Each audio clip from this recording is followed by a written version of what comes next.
Did you know that there is a stretch of highway in Florida that is considered to be haunted? Well, there is, and I'm going to tell you about it.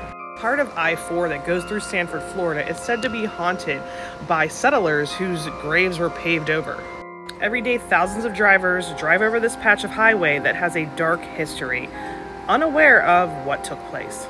Just north of Orlando, the highway passes over Lake Monroe.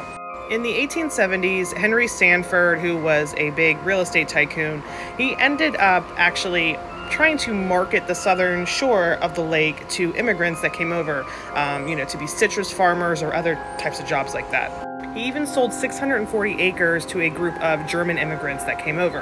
And at that site, they formed the St. Joseph's Catholic Colony. Conditions were difficult, and a lot of diseases and illnesses ran rampant through the community.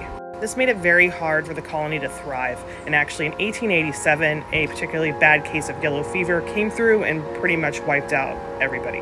The very few surviving settlers that were there ended up burying their dead in the nearby woods, and then they kind of just took off to find somewhere else to be. The area changed hands many times, but eventually it was handed over to the city of Sanford. Over the years, the tale of St. Joseph's Colony ended up becoming sort of folklore and basically said that anybody who messed with the gravesite or that area would be met with a terrible fate.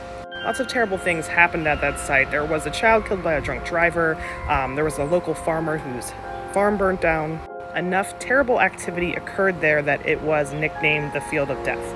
Whenever Florida started buying up land to construct the new highway, the area of land, the Field of Death, was sold to the state. Now, the graves were marked and they were supposed to be moved, but eventually they were just forgotten or nobody really cared and they were paved over. Now, many drivers that drive over I-4 over Lake Monroe have had some weird, eerie, and strange occurrences happen. They have reported having interference on their radio. Some have seen strange, ghostly apparitions. Truckers have claimed that loud static is blasted over their CBs. That section of the road is prone to deadly accidents as well. It's even been nicknamed as the I-4 Dead Zone. So whether you believe in the paranormal or not, if you do travel that road, please make sure to take extra precautions. Bye.